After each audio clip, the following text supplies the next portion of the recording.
Hello, everyone. Welcome to episode number 2 of the 22nd Row podcast with Elton John expert Jim McKay and Gary the Arena Guy. I am Gary the Arena Guy. Jim McKay, the architect, the pioneer, the creator of the landmark original 22nd Row. Hello, Jim. Gary, it's good to see you, Arena Guy. How are you doing? I'm doing great, and I'm especially excited because we've got a lot to talk about today. We do. It's September 1st. We did our first podcast a little bit ago, and time has flown. It seems like we just did that. So I'm really anxious to do the second one, and I think we're going to be on a roll where we will start doing these on a more regular basis. So it's really great. So coming up on today's 22nd Row podcast, Elton's been in the news a lot since our last podcast. We'll talk about several Elton headlines, including a new album. Plus, we'll discuss a few of the discs from the JEWELBOX. And we love to answer listener and viewer questions. And we encourage that interaction. So we'll answer a question near the end of the show as well. But Jim, let's start with Elton in the news. We just almost literally got word that there's a new album that will be released on October 22nd. And I think this album really took everyone by surprise. I think so. Even sounds like Elton was caught by surprise. That's what he says in some of the, I think it was in Rolling Stone discussion of it today. He says, I wasn't expecting to make an album while I was on, in hiding here, whatever you want to call it. So yeah. Well, what is it? What should he call that album? In lockdown. That's the right. Lockdown Sessions. Yes. Which we've already talked about the title. We're not so sure about the title. You know, there's already 3 or 4 artists and albums out there already called the Lockdown Sessions. I didn't know.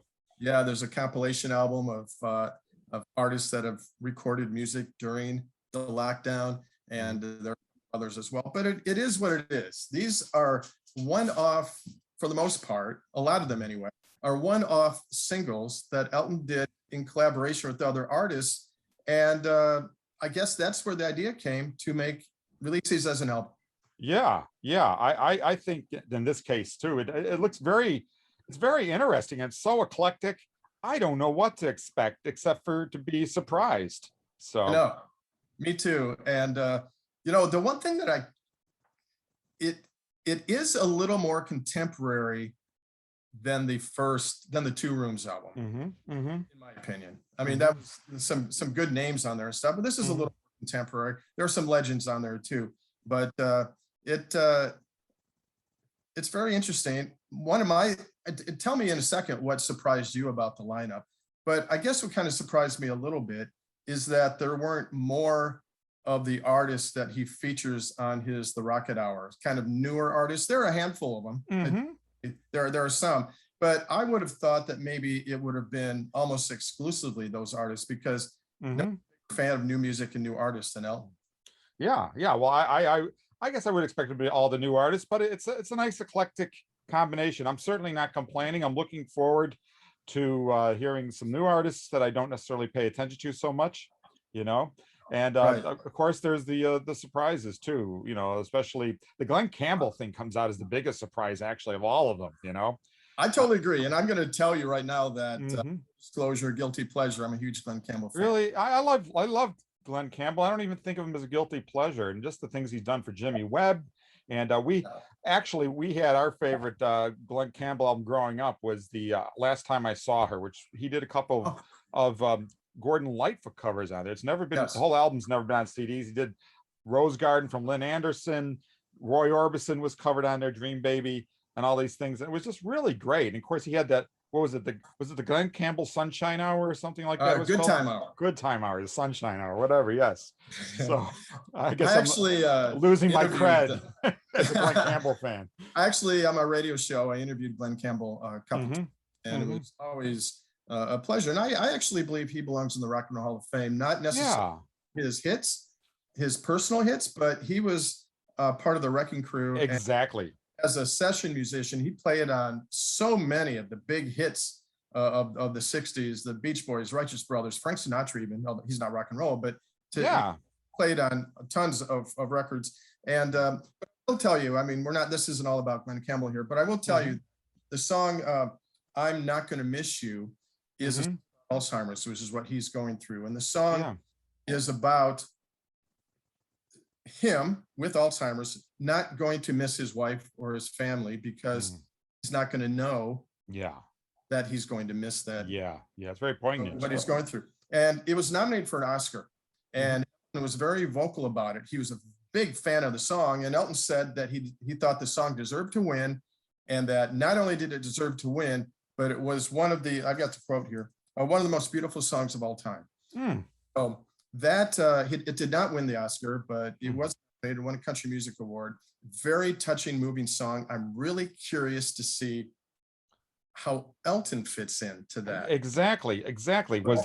Did they record it back then? Is this like sort of like the Natalie Cole thing she did with her dad, 30 years ago, etc.? I don't know. I'm I'm curious as guessing. well. I'm guessing it's his version of Unforgettable. I'm guessing that they Yeah. and did it later because it was recorded in 2014, 2015, and so that was a long time ago. Yeah. Yeah. Well, the whole idea of it, just as we're talking about it, really, I'm not necessarily a fan of doing all recordings like that. I think Barry Manilow does a few. I'm not sure how it comes off where he does with some, but this really is very touching because of the backstory. As you Yeah. reminded me. So Dua Lipa, Young Thug, which he recorded with in 2018. So it's interesting to see an evolution of that. You told me recently that there was one song with explicit lyrics. It might be the Young Thug and Nicki Minaj song. Not sure. Charlie Puth, Chosen Family, which to me is, I just love that song. I love the message of the song, and I thought it was one of the greatest songs to come out of the past year. Certainly, glad that's included. Gorillaz, Years and Years, Miley Cyrus, Brandy Carlisle, who he's a huge fan of and friend. If you saw the Hold Me Closer Tony Danza video with Courtney Cox and Ed Sheeran, or as Elton says, Ed Sheeran, and Brandy Carlisle, that was pretty funny. Jimmy Allen, a country star, Beauty and the Bones. Lil Nas X, interesting. Eddie Vedder, interesting. Some legends, Stevie Wonder and Stevie Nicks as well. So that'll come out October 22nd. Yeah, looking forward to it. And I just saw that there's also a vinyl, two LP vinyl coming out as well. So. Yeah, actually, I know that only because about an hour ago I pre-ordered my CD. Very good. Pre-ordered the vinyl. It's a 2 LP set, I guess you'd say. Yes. And there are, I guess, cassettes are coming back. I know it's Barbara Streisand. Yes. Coming out with limited edition cassettes. There are 1 cassette, but 3 different glittery colored versions of cassettes, I guess, for the collector that wants every color. And this is of the Barbara Streisand or of the Elton John? This is the Elton John. Good heavens. I wonder oh, good goodness. I'm worried he'll come with the vinyl in 3 different colored vinyls. That'd be torture. So far, only 1, but you never know what the future record day store day might bring. Did anything surprise you about this album? Other than the fact that it came out? Yeah, I wasn't expecting it at all. But I think the biggest surprise was the Glenn Campbell thing. And I love both. Obviously, I love Elton John, and Glenn Campbell I like a great deal. And I was surprised by that. Some of the artists, I'll be upfront, I'm not that familiar with. I'm looking forward to becoming more familiar with these artists. I don't have any negativity. I read some people already judged and written it off or having a strong opinion about it. I can't begin to have a strong opinion about it, except for the names. And I like the colors, and that's a cool mask. He should sell those masks at the concerts when he comes back. Actually, if you go to eltonjohn.com, I missed it. Huh?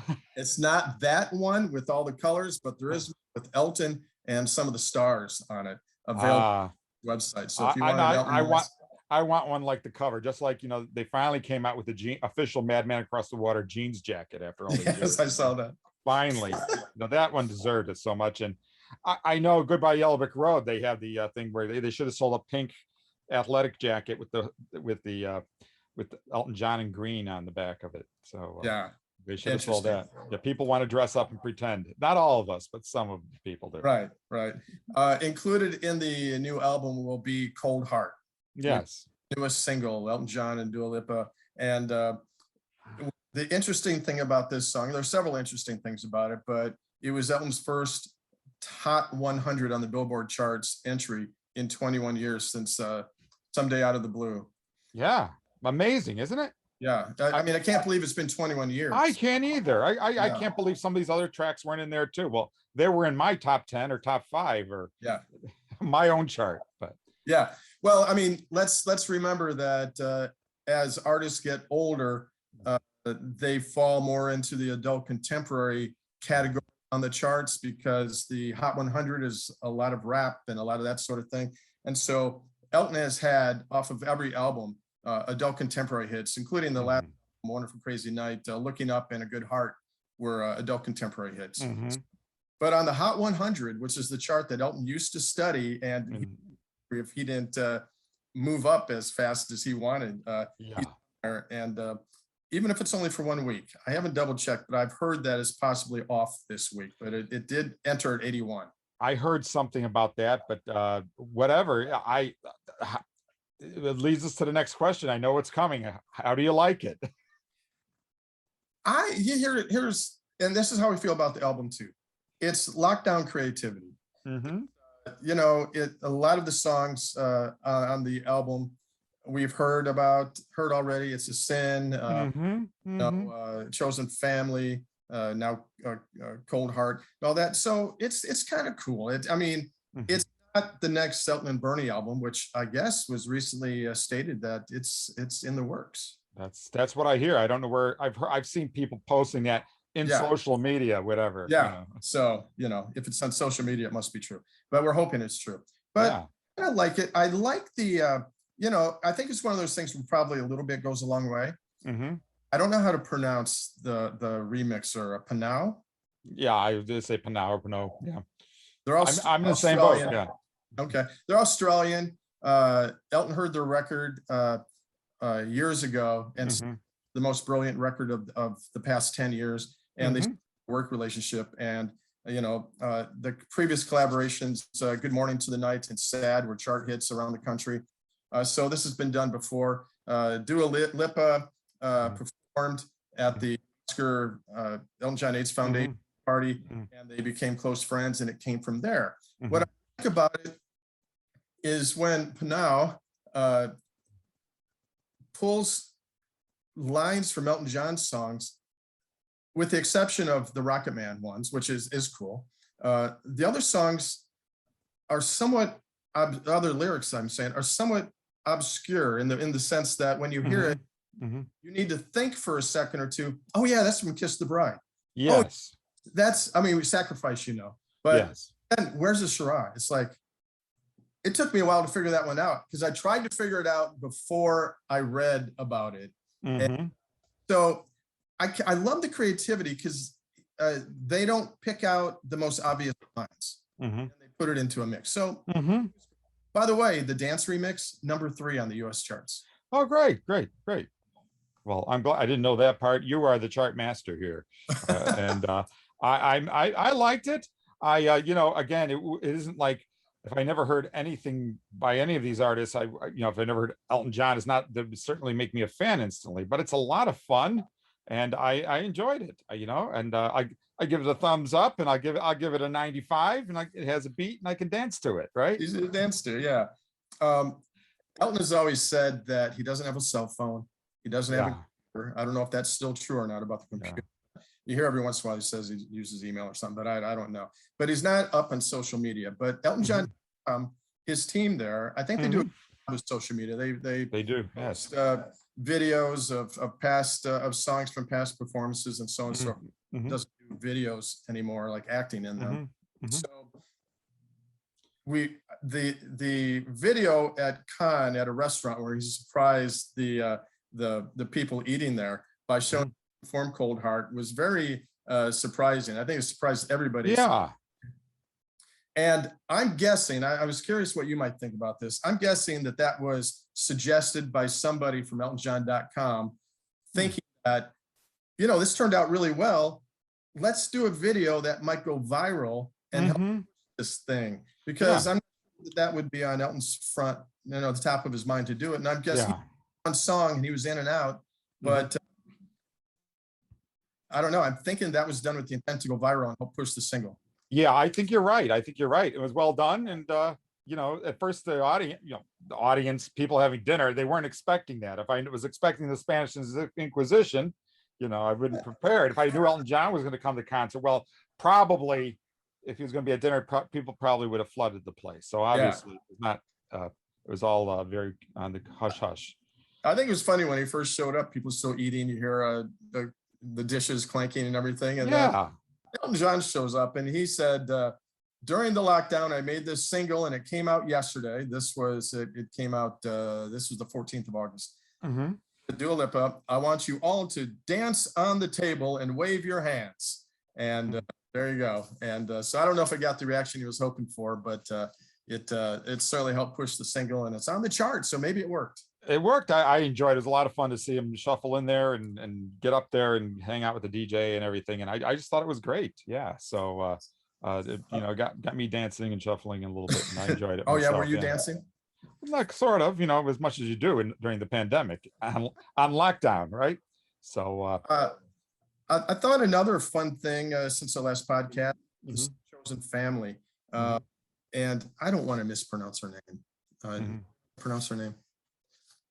I've got it written somewhere. But, I've been looking at Wikipedia for both of these, and I still have a hard time understanding Wikipedia pronunciations. She is Japanese, and she's extremely talented. Yes, she is. The song did chart. Go ahead. No, I love the anime they did of the both of them too. That was kind of fun. Yeah, the song did chart in Japan, did not chart here. It currently at number 41 in Japan. It's a fast favorite of mine, but what was really cool is the Tokyo Olympics. They played the song during the closing ceremonies. Yeah. And the Elton and her name is Rina Sawayama. And I mispronounced it, I apologize. Rina Sawayama. And so they played she had a previous solo version, but they did the version. And it got a lot of traction. They played it at the Olympics. So that was kind of cool. Thought I'd also mention that we should congratulate Elton on his really terrific Rocket Hour show on music. He recently did his 300th show. Wow. I mean, isn't that cool? It is. He is. That was like it's coming up on 2 months, wasn't it? A month ago he did that was now almost, wasn't it? Yeah. So it's really cool because he really supports young artists. He's his cheerleader. If he likes somebody, he invites them over for dinner, invites them on the show. He talks about them in interviews. And there's 300 shows of mostly young new artists that he's able to feature, and he plays a lot of music as well. Yeah. So that is another Elton John landmark. Yeah, it is. That's something he's tried to do all the way back to the Rocket Records days. And of course, this works a lot better because you don't have to outlay cash and get out a record to people. So yeah, it's really great. This is one thing that people forget about him, I think, or don't realize about him. He's talked through the years about how when he's had the opportunity, like in New York City or somewhere, to hop on a radio station and be a DJ for a short time. Yeah. To get somebody of his stature to do this kind of show is really something. And you and I have talked recently, and you've made some really keen observations about Laura Nyro. Oh, Laura Nyro, yeah. And tell me your thoughts on the Laura Elton John connection, influences, that sort of thing. Well, there's a reason it's come up lately, and that's because Laura Nyro, her first 8 albums, which are actually her first 7 albums plus a bonus LP of rarities, which is sort of her classic years, sort of like the Elton John through Blue Moves albums for Elton was comparable to them, but she did them all between the ages of 17 and 22. But they've recently been re-released on vinyl for the first time. They never sold very well. In fact, shamefully, you can buy the CDs brand new for less than $5 a piece on Columbia, strangely enough. And I should backtrack on who Laura Nyro is, and that is she is, as you know, she's written famous songs we know from other people. The Fifth Dimension did Wedding Bell Blues and Stone Soul Picnic. We have Blood, Sweat, and Tears, When I Die. I mean, she wrote that as a 17-year-old. It's one of the first songs she wrote in her whole life. Wedding Bell Blues, I just mentioned with the Fifth Dimension. She was 17. That was her first song she wrote. Who does That's that? Great. Yeah, Stony End for Barbra Streisand. Barbra Streisand, exactly. And so every now and then you see Eli's coming for Three Dog Night. And then by the time she was 24, she said, I had enough. I want to retire from this, and stepped out. And other people do say that, and then they come back, like Elton is an example, even, in fact. But she really did stay away for a long time. She raised her kid. She just did other things, and I became interested because of I was following actually something with Steely Dan, and that she recorded her last 2 studio albums recorded with a lot of Steely Dan people, and it hit me how much Laura Nyro, who is a feminist, was influential on the first 3 Steely Dan albums. You know, and Steely Dan is such guy rock kind of thing, so it's a very very fascinating thing. And then right at the same time, the serendipity was that this new box set of LPs came out about in the past month or so. And there's been several write-ups. It looks like it's based on a press release, but the one that strikes me is the one in the Guardian. And it starts out by saying how Elton John was influenced by Laura Nyro, which was, you know, yeah, I kind of heard that. I remembered, and I had to go back and look at, I know he did a thing on this with Elvis Costello back about a dozen years ago.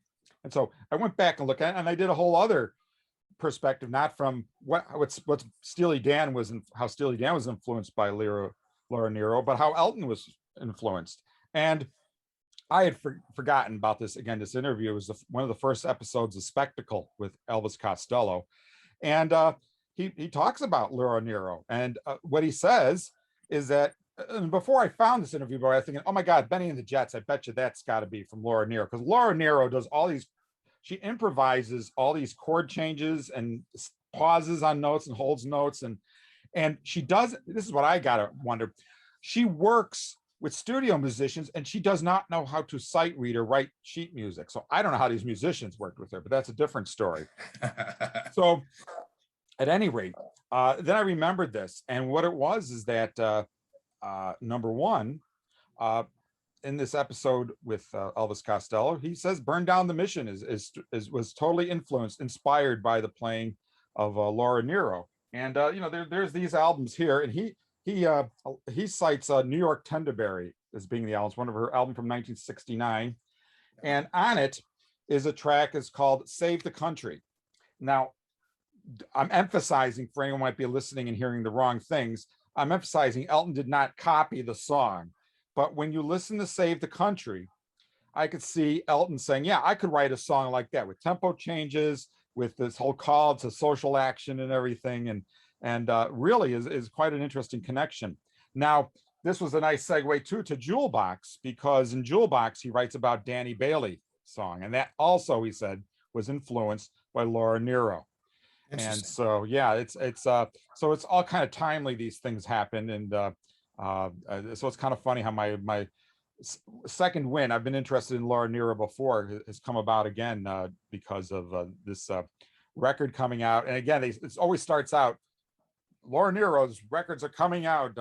She was so influential on Elton John. It's like in the first paragraph, like, wow, you know, this is not really talked about so much before. So wow. So yeah. What was the name of the first song you were describing with the tempo changes and everything? Well, all of them do that. All of her songs change tempo, but okay. The song is called "Save the Country." Save the Country. Yeah. So my guess is that you're kind of alluding to the fact that maybe "Burn Down the Mission" may have been influenced by that song. Yes, both, not just in terms, I don't know about Bernie's lyrics, but I could picture, I don't know this, but the music is very much a Laura Nyro, tempo changes, improvising, switch to a piano riff, even the introduction, even Elton comments about the introduction there. And I can't help wonder, this is speculation, I don't know this, but it's speculation, what's going on in both of these songs is not too dissimilar. You know, I don't think Bernie said, oh, I'm going to copy Laura Nyro's lyrics from this. Oh, right. But no, I'm not saying that. But what I am saying is there's kind of this thing where the people are uprising, coming to do something for their community. I know it sounds very brainy, but go listen, you know, topically and musically, and you see these things. And again, I'm not saying, you know, one is a lift of the other, but the idea of the tempo changes, the pauses, the shifts from, you know, very, you know, different tempos and so forth. Yeah. Well, if it's brainy, I would never come up with that. So I'm glad that you did. But no, I think you're not saying that anything's copied. I don't think you're saying that. I think it's very interesting when I read about any artist to learn about their influences. So you kind of better understand the music and where they're coming from. And I feel like the more I know about a song, it affects whether or how much I like it. And Elton has been very vocal about the people that he's liked. I mean, he's influenced by Motown and R&B and country and Laura Nyro and you know, a whole bunch of Yeah. Winifred Atwell, people like that. Oh yeah, indeed, indeed. You know, one He's other. got very, but if you look at his discography, Mhm. his music is influenced by a lot of those because he goes into a whole bunch of different areas. He's just not pigeonholed. And this is why Elton John fans become such great fans of all kinds of music. People don't Yeah. realize that, you know. I mean, you listen to the Elton John music, and there's a song that sounds like, you know, was inspired by Laura Nyro. There's another one, Rolling Stones for Empty Sky, or some other tracks. Right. Or you go on, obviously the Beatles influence. You go on and on, Leonard Cohen influence. So this, there's so many different songs, you know, that are influenced by other artists. So you want to find out more. You end up becoming a fan. I don't think I become a fan of Steely Dan, of Joni Mitchell, of Laura Nyro, of Van Morrison, all these people, if it had not been for the fact that he dabbles in all this, and not, Right. dabble isn't the word because it doesn't sound like there's depth. There's more to it than that. But it's the idea he's such a vast variety of influences, and the influences influence me as a listener, and I become a fan of all these people thanks to I Elton. agree. And then you look at Sleeping with the Past too, and the influences there are more. Yeah. A lot of the songs are R&B influenced. Yeah, and one interesting thing is that this CD she did with LaBelle, was her third or fourth CD, and that's interesting because Really? Elton toured with LaBelle, so it's co-listed with LaBelle, and Elton wasn't. We all know the story about how they disappeared and they hooked up again after she didn't know that Reg Well, they didn't Dwight. hook up.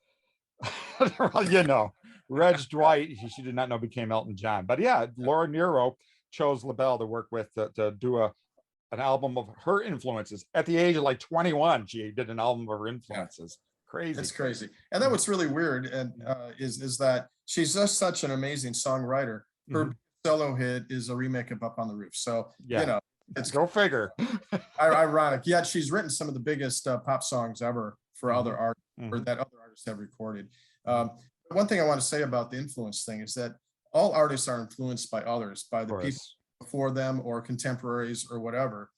But the really good ones use that influence to create originality. And I think Elton has done that expertly, that he's got his own style, his own, you know, original concepts and talent, I guess, still. And he's the first to say it, that he gives credit to those who have influenced him. And so he takes them and combines it with what he does, and he comes up with something totally original that will then influence another generation. In my opinion. No, it's great, and he makes great fans.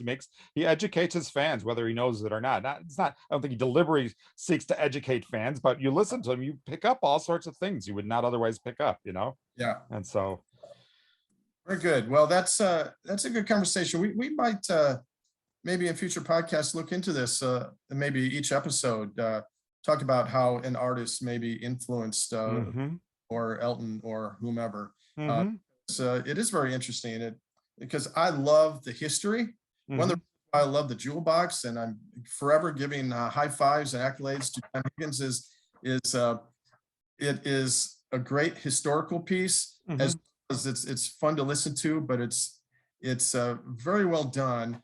And you have chosen 3 discs out of the JEWELBOX to talk about here today. The discs are the deep cuts. And then disc 8 we'll talk about, which are the collection of songs featured in the book here. Me. And I think it's me, I think.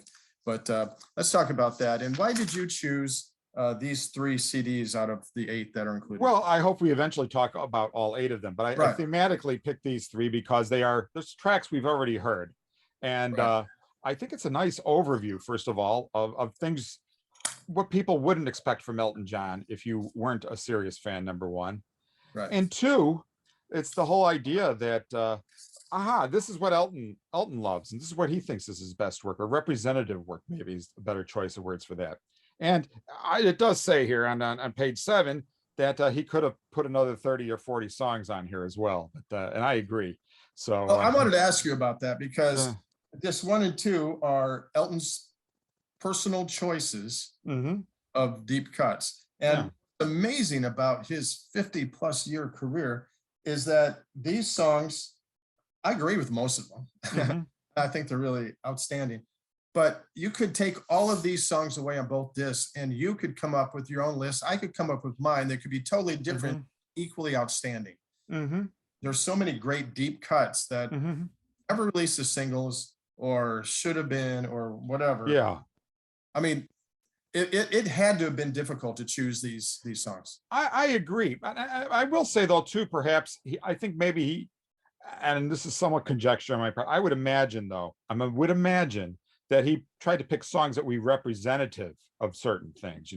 This was, for example, Monkey Suit. We'll start in the beginning. It's an unusual track to start the whole box set with, is Monkey Suit, and it's not what I would expect. I thought, why did he pick that? And I said, well, there's the Jerry Lee Lewis influence on there, obviously Leon Russell, Little Richard, all that kind of 50s thing. So I could see, in my mind, and again, this may be conjecture on my part, it may turn out, well, this just happens to be the one that got queued up in our tape first. I don't know, but I like to think there's a little more to it than that. And so, I mean, that's why we're doing this podcast too. Yeah. But it could be just a really good up-tempo song to kick it off too. Indeed it is. And so that was just really great. Of course, all these tracks I think are songs I think I would present to people who weren't necessarily Elton fans, and they say, oh, that's Elton John, really? I didn't know that. And it's like people who are familiar with Crocodile Rock on, when I played Tumbleweed Connection or Madman Across the Water, especially Tumbleweed, they said, this is Elton John, really? And so a lot of these tracks are exactly like that. And I also have to say this, before when I first saw the announcement about this box set, about JEWELBOX, I said, oh, my inner accountant, I call it, like, okay, I have all those tracks already, thank you, but I've never heard them played in this order. And I'm sure he is someone who takes the order they put these songs in with some significance. And to some degree, I'm sure he said, let's now for something completely different. He could have done that too. But I'm not trying to say there's a secret message as he segues, but just the idea that he's included these in this order really added a dimension. And instead of thinking before I got it that this was, oh, great, a bunch of songs he likes, and I already have them, it turned out to be, this is his ideal podcast, kind of thing. And that's what's impressive to me. And I think you have something to the fact that there's an order to it, because back in the days of albums, as a friend of mine still calls them 33 and a thirds albums, you had the first song, last song on a side, and the same thing on the other side, and then you wanted it to flow, and there's a real strategy. And you can hear that in certain Elton albums, like I feel like Yellow Brick Road and Captain Fantastic. Some of those, the Elton John album, they all have a flow to them. There is an obvious effort made to create that flow and mood. And so I think you have something to that. I think that's probably very true. Yeah. It's really fascinating. That said, there's a few times I've got thrown off a little bit off balance. Probably the thing that throws me off the most is when we're listening to We All Fall in Love Sometimes. Yeah. And it's like, wait a second, where's Curtains? Yeah. Which I love Curtains. I really do. And I love We Are Fall in Love Sometimes. And it's even brilliant. But I was listening to Captain Fantastic recently. When that song came on, I cranked it. I mean, Curtains is outstanding. So it does feel a little funny not to have it there because we're so used to it. It does show that We All Fall in Love Sometimes is a great standalone song. For sure. Yeah. Coldplay do a version of it, I think, on one of the tribute CDs. Did Chris Martin, didn't he do? I think he did. And then he mentioned, which I didn't know, that there's an unreleased Jeff Buckley version, which would be something to hear. Yeah. So that's in the notes. Yeah, that would be really something. And so, I always credit Jeff Buckley with ruining it for us Leonard Cohen fans by giving away Hallelujah to everybody else. So to everybody. Otherwise, it's a big secret that we Leonard Cohen fans loved. But just going through these things here, every one of these songs stands alone, and yet they weren't hits. I could see that they stand alone as music. You don't even think about, is this Elton John or not? They're just great songs. So I mean, there were a few singles in there that didn't quite make it, like The Bridge, Mhm. All That I'm Allowed. Yeah. There's Too Low for Zero, I don't think in the US, but in other countries it was really cool. And then Crystal was in Europe. Yeah. But go ahead. No, go ahead. I wasn't sure we're going in No, order no, here. but I think there are a few in there that should have been hits. Like The Bridge affects me. Yes. It's I don't know if it's fair to call it, this is not a criticism at all, but it's kind of a simple song. But the message is strong and it speaks to me. Like Right. different songs speak to other people. And that song, just like Home Again, I wish would have been a bigger hit. Exactly. Or You're Never Too Old to Love Someone, Yeah, I mean, these are great songs that never quite made it. So he calls it a deep cut, and maybe because it didn't do what maybe it would have done Sure. at least 20 years ago. Well, yeah, for me, it's like that's the standout track, and I'm well familiar with it. But like you, I guess most people are not. Same with the Answer in the Sky and the other track from there, from All That I'm Allowed. All That I'm Allowed, I'm yeah. thankful. Again, very beautiful songs.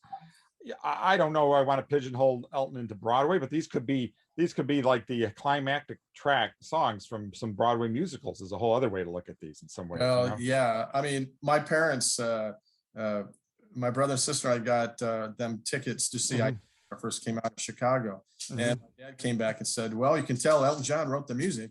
Oh, right. Yeah. And he felt like it sounded like Elton John music. And I feel like music is brilliant. Yeah. And I do wish I'm drawing a blank, but his recordings, the demos, yes. The demos, my goodness, would get really. And I do.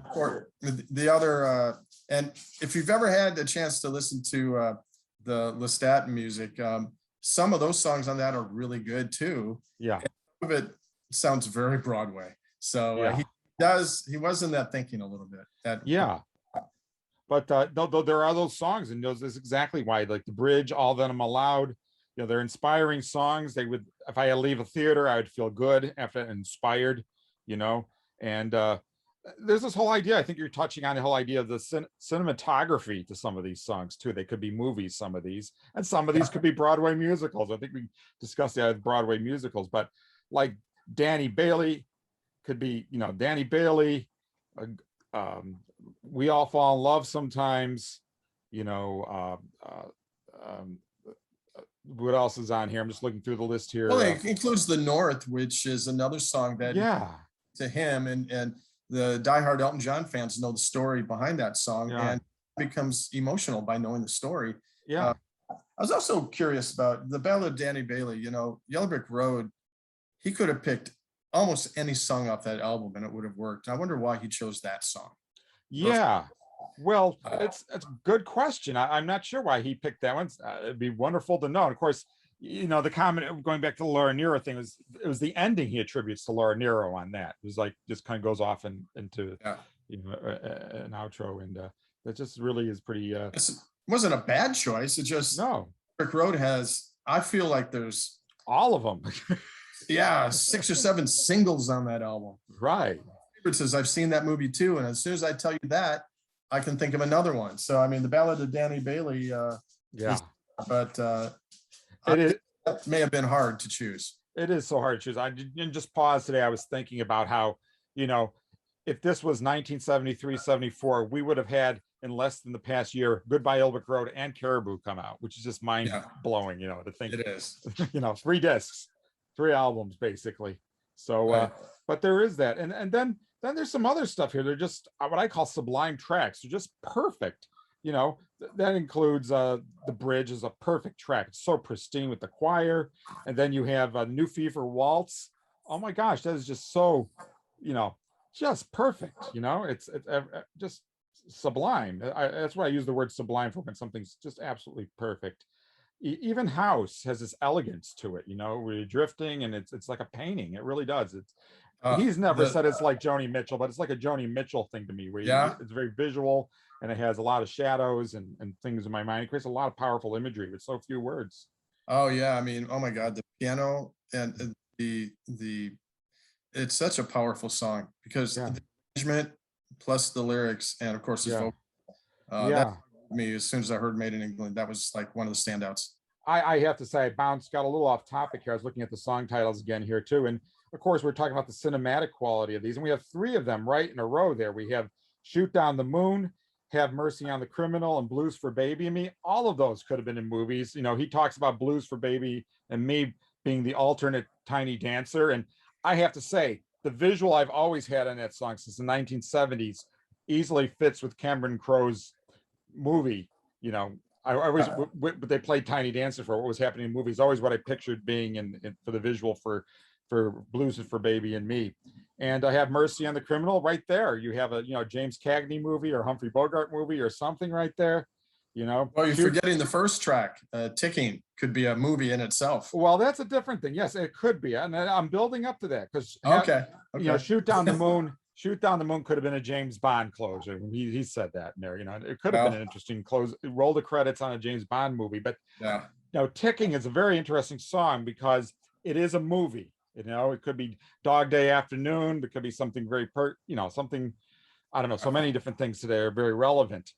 But what album does it belong on, really? You know, I mean, I love Caribou, and he had to put it on an album. So he put it on Caribou, and, you know, Caribou is such a party album, you know, and yeah, Ticking is not a party song. Every other song is a fun song. It's like, okay, now the party's over. And you know, and so here's a very sad song, everybody go home kind of thing. And right. and it's not what I had to say, probably the closest albums it could go on would be Goodbye Yellow Brick Road or on Don't Shoot Me, because those also have the cinematic kind of quality to the songs. True. And I'm glad he put it out somewhere. I don't know what song album would go on. If it was on Blue Moves, you know, it'd just make the album even more depressing, you know, even though I love that album, but the theme is so depressing. So it had to go somewhere. I just, you know, it's an interest. I don't know where it goes. And it goes as an opener, it's interesting. As a closer, it's interesting. Yeah. As a closer to Caribou, it's kind of, like I said, I'm not saying it's a bad song, but I always listen to Caribou and I listen to Ticking usually separately from the rest of the album, you know. Oh, do you really? Yeah, you really do. Yeah.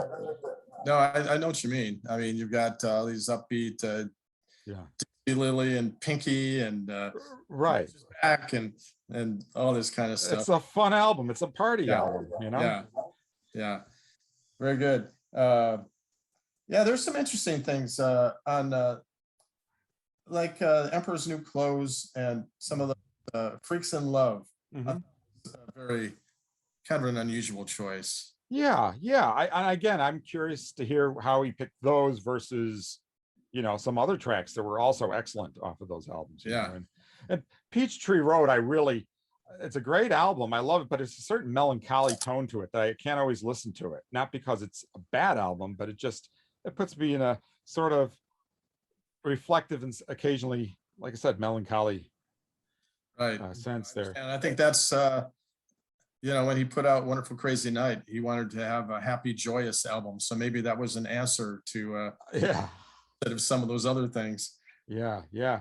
But there's other things, like he picked a couple tracks from between this and the This Is Me CD from Leather Jackets. And I applauded in my mind when I heard he said, yeah, Leather Jackets wasn't quite as bad as I remember it, you know? And and Gus Dudgeon said that at one of the Eastern Lights expos, says everybody hates or says negative things about Leather Jackets. It really wasn't that bad an album, was it? And I don't think he asked it like a question, but I just did. And I didn't think it's so bad. I mean, it's obviously not, you know, his most serious album. It's a fun album, you know. It's kind of I think if the album had, you know, Heartache All Over the World was not the best lead single. Yeah. Or if he had a strong single or even one or two strong singles to keep that album, I feel like it would have been a pretty good seller. Yeah. Heartache, I mean, it didn't make it into the top 50. Yeah. So I mean, it was an up-tempo song and all that, but it was still kind of corny, and it wasn't, and there were some good songs in there, but there wasn't that like super radio on there. Yeah. That would excite people. I mean, there's good music. I mean, when I'm driving and when I'm listening, I enjoy a lot of the tracks. And I totally agree. Not as bad as people make it out to be. Yeah. just lacking that one or two kind of blockbuster songs. Yeah, I think the thing The is, whole thing. it wasn't the most, it was a great album, but it could have been, certain things could have been on anybody's album, not just Elton's, is what it is. It's Yeah. kind of a little generic, but anyways, it's fun to see Hoop of Fire. I don't know why he chose that one. I like it. It's not my favorite. I mean, Paris is probably my favorite from that one. yeah, yeah. And not to spend a lot of time on Leather Jackets, but like Don't Trust This Woman and Heartache All Over the World Mm-hmm. could have been taken off the album, put something a little stronger on there, and have done better. Hoop of Fire, I've always liked. Yeah. I've always liked Slow Rivers with Clifford. Yeah, indeed. I think go ahead. I think if he had taken Ice on Fire and Leather Jackets and taken the best of both those albums, made one album out of it, it would have been really something, stellar in terms of being among his top 10. Still, I own more than a couple copies of each, so there. Yeah, and we know what Elton was going through at the time of Leather Jackets, so yeah, it was maybe not the most coordinated album, maybe, because he was going through an awful lot at that time, and so maybe it was just a little let's put these together instead of more of a concerted effort. I don't know. But I kind of get that impression. Well, here's some more things on a whole other angle. Is this whole like My Quicksand? We talked about some of the New Fever Waltz. These songs are just beautiful compositions. Even if Elton doesn't, when I hear these songs, one, I think how beautiful they are, but then I wonder, and I could see other people covering these things years from now when all of us are gone, maybe 50, 60 years ago. I could see those tracks getting covered by somebody or interpreted, And I hope they do, and because artists usually think of the mega hits. Yeah. But there's a gold mine of deep cuts. Yeah, exactly. that should be covered. Yeah, exactly. Or then there's the songs like Chameleon. How could the Beach Boys not record that? Oh my gosh. How could they not record anything that Elton John offered them, especially in their career? Oh, it's a sublime song, another perfect song. And then there's what I call just the cool songs. These are really badass songs that I'd be proud to play for, my Guitar Hero friends, like Mellow, Tell Me When the Whistle Blows, Street Kids, Street Kids is like Leonard Skinner, Whistle Blows, we talked about the Philadelphia sound and so forth. And there's just such a cool song, and at any rate, Gotta Get a Meal Ticket. That is just awesome too. That could have been a single, I think. I think so too. And also, it had to have been hard, like Yellow Brick Road. It had to be hard to pick from Captain Fantastic, because I feel like Writing and Better Off Dead could have been on here as well. That's true. Or Boogie Pilgrim. That thing is that's a catchy song. It's not what you expect from Elton John, but that's probably what he needed. And we're going to do a whole thing on Blue Moves. So that's saved for that. But yeah, Mellow, what a great song that is. All of these, and I think we covered all these.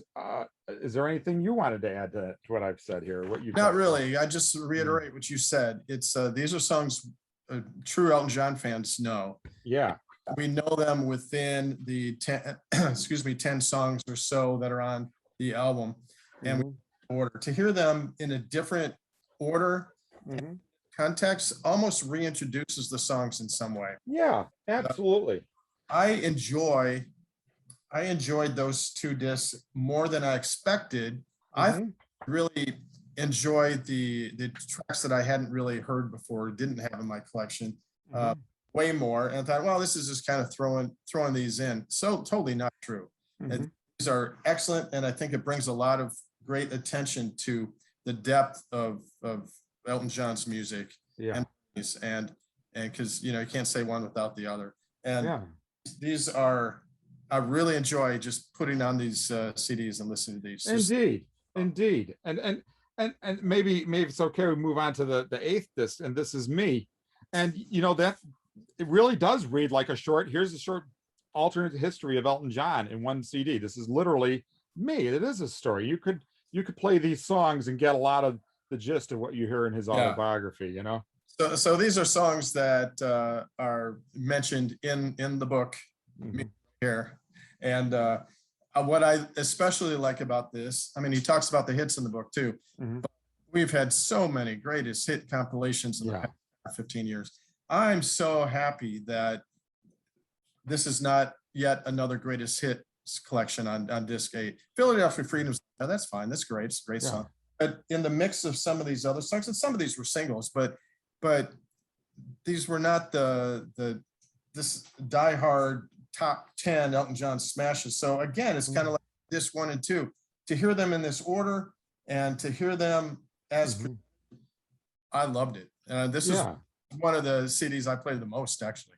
Yeah, it really is. It's a great collection, and there is a linear story to the whole thing, which is fantastic. And some ways, not entirely, to some degree, I think of it as picking up as a 4th disc to Diamonds, which of course is the companion to this set, as is Rare Masters for that matter too. But you know, just some of these things, you know, the songs that maybe would have been on another greatest is like Border Song, you know, Elton song, Cold as Christmas, the last song. I always think of, I don't understand why it's not on more greatest hits compilations or I know, because songs. I feel like the last song is the perfect song. It is. It's another perfect song, you know, and it's I don't know how to classify it. I wouldn't call it pop. That's kind of demeaning to a lot of these songs, like the ones with New Fever Waltz, like before, talking about the bridge. I can't call them pop or, you know, whatever. But it's the perfect blend of lyric, emotional performance by Elton, and the music that Elton wrote makes this one of his most powerful songs. It does. It does. There are times when there's nothing else going on, nothing to distract me, and it's just quiet, and I've got that, and this song comes on. I will tell you, I'm a very sensitive guy. It's usual for me to sometimes get emotional listening to that song. I mean, when you first heard it, probably so, but even now, that came out like, 30 years ago. Yeah, amazing. I think it was 91, I think. 92, yeah. 92. So it's as emotional to me if I let it. Yeah.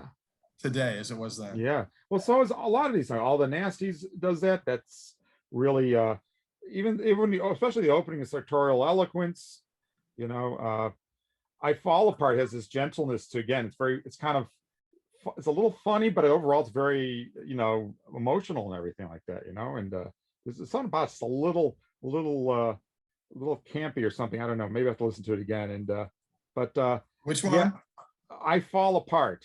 You know, something about him. I Fall Apart, yeah. There's just a little hint of melodrama, I guess, is to it, and that's what I find it. But it's not overdosed. It's not a drama queen song, but it's got just a little hint of melodrama. I guess that's what I'm trying to say is humor. It's more like a little bit of melodrama, but it doesn't overdo it. You know, it's not sappy or anything like that. And I don't know, just a great collection. Again, in summary, when I first saw the track listing for this, you know, my bookkeeper in my head got out, my mind was, oh yeah, I have all of these. But then to hear them sequenced like this, it really has a really profound message. I would love to see a compilation someday. You know, maybe we'll do our own, which would be like the Elton John, Bernie Taupin songbook. You know, they do, you know, Ella Fitzgerald does Cole Porter songbook or whatever, all these different things. Have one of all the, you know, the ones that are classics that transcend, like, oh yeah, it happens to be, you know, by Elton John and Bernie Taupin. These are just classic. I don't know if we call them American. You can't say the American songbook.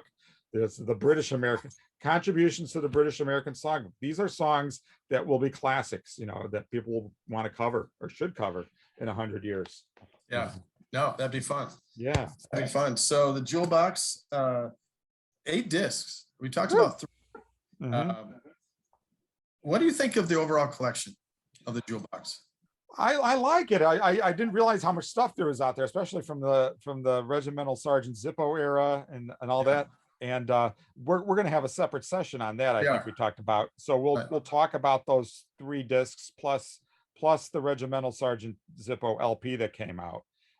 You know, I love the historical aspects, as I've said.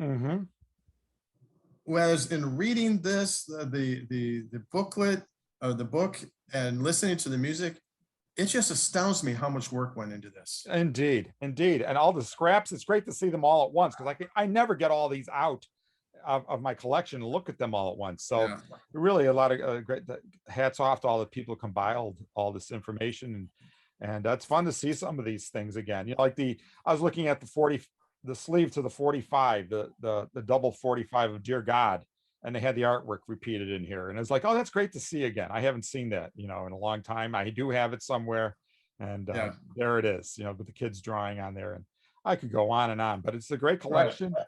And I put it on the shelf next to my diamonds set, and maybe they'll release it all again and we can buy it again, right? Right. I will. No, me too. You know me, I'm a try to be a completist. So it's but I feel like before we move on, that it's very appropriate that the last song on disc 8 is I'm Gonna Love Me Again. Because when I first heard it, that was okay, good. It's a new song by Elton. The more I hear it, the more I like it. The more I appreciate the lyrics and what it meant to Rocket Man. And now this collection, it's the perfect ending to everything that's included in it. I really liked the song. Of course, it won the Oscar. A little bit of a bigger hit. It was an AC hit. But I think it's the perfect way to close. Yeah, I agree. So let's, I can't wait till the next podcast to discuss our next topic, and we'll talk about that privately and then share it with everybody. But yes, one of the things that you and I both agree that we want this to be the 22nd Row podcast, very much like the 22nd Row that you started. And I made you sound like Little Richard in the beginning, the originator, the pioneer, the architect of the 22nd Row. But it's very true, because the 22nd Row is very interactive and people could contribute, and it was informational, it was fun and all that stuff. And that's what we want with this as we've evolved from your 22nd Row to the 22nd Row podcast. And one of the ways that we are encouraging people to do that is to submit questions to us. And people can do that, message us at any of the social media. And maybe you have a better way to tell people how to do that. Well, we have an email address, and so I believe it's podcast@the22ndrow.com via email, podcast@the22ndrow.com. And I'll flash it below the screen here. In fact, you'll see it when this airs again. So we do have a question here. I'm calling it a wonderful, crazy question. Okay. That's a stretch, isn't it? So we do encourage people to ask a question, any topic related to, we will take it on. This first question comes from Cindy in Austin, which is so cool. And the question isn't crazy at all. Cindy writes, I just saw the Aretha Franklin movie Respect. It was so, it made me wonder if there was an Aretha connection with Elton John. So we thank you, Cindy. And what's really interesting is that Aretha, there's a lot of connection here that we can touch on here in a second, but Aretha's last performance ever was at the 2017 Elton John AIDS Foundation benefit, which marked their 25th anniversary. And Aretha performed I Say a Little Prayer, her 1968 classic there. And it's very touching. I mean, I saw the movie and they applauded at the end of it. So that knowing that the last live performance she did for Elton and his foundation really shows the kind of the depths of their friendship. Yeah, indeed. And of course, there is all that. And of course, also at the beginning, because she recorded Border Song, and that was one of the first big breaks Elton and Bernie got, was. Yeah, it's true, because Elton, as we all know, his dream was to be a songwriter and for other people before he recording for himself. So it had to be a thrill for him. It was in 1972, she recorded Border Song. And she added in parentheses Holy Moses on the record. So if you see the 45, it's Border Song parentheses Holy Moses. Yeah, that's a big part of the song. Yeah, that and it got to in the lower 30s on the pop charts. It got to 37 on the Billboard Hot 100 and 23 on Cashbox. Cashbox was a competitor for Billboard for a long, long time, and it was the lead single from her Young, Gifted, and Black album, and back in 1972. So Elton always joked that she had a ton of hits in a row, and then she recorded Border Song, and it came to a screeching halt. But it's still top 40 hit. And go ahead. No, go ahead. That's great. That's some of this I did not know. So thank you. I don't know if you ever saw his Duets TV special, 93. Whole bunch of and Aretha came on and they played dueling pianos, or they were facing each other. Yes, I vaguely remember that. And they did Border Song together as a duet. Yeah. And man, was that good. Elton was in great voice, and Aretha was Aretha. And so that was really cool to have that song. Mm-hmm. And he apologized to her for Border Song breaking her streak of mega hits, but she did an amazing job with the song, and it was really good. And one more thing about the last performance, Aretha Franklin, her gospel roots of her, that was her foundation. Yeah. So I don't know if this had anything to do with, as a factor of coming to perform for Elton's benefit that night, but the benefit was at the Cathedral of St. John Divine in New York City, November 2017. So the fact that it was in such a famous cathedral as well, had to give her some motivation too. Elton said that she was obviously unwell, and I wasn't sure she could perform, but Aretha did, and she raised the roof. She sang and played magnificently, and we all wept.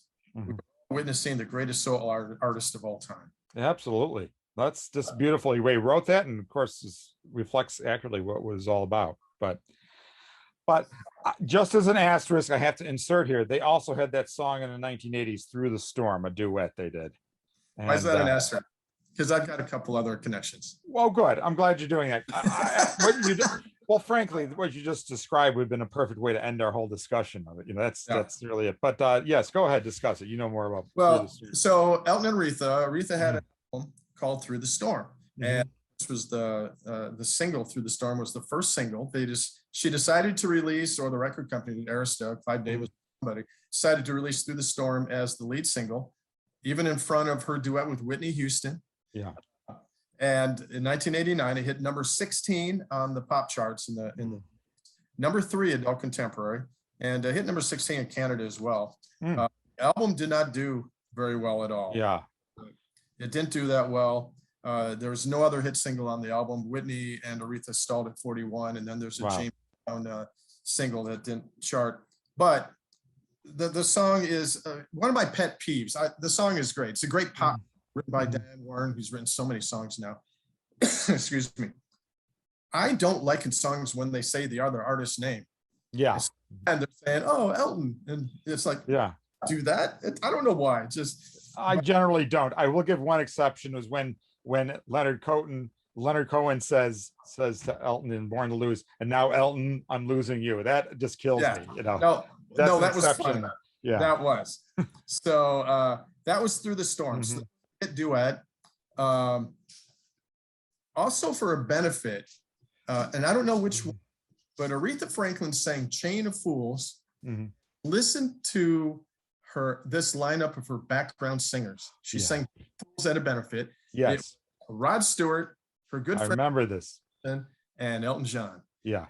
Those 3 guys are at a mic. They're trying to dance. Of course, Elton dancing with them. So now there was Elton, Rod, and who was the other person? Smokey Robinson. Smokey Robinson. That's right. And I remember they were dancing too. It was like the Temptations or the they're trying to, or the Pips, Yeah. So that's kind of fun. And "Chain of Fools" is such a classic song, such a fun song that was really cool to see them. So that's another Elton connection.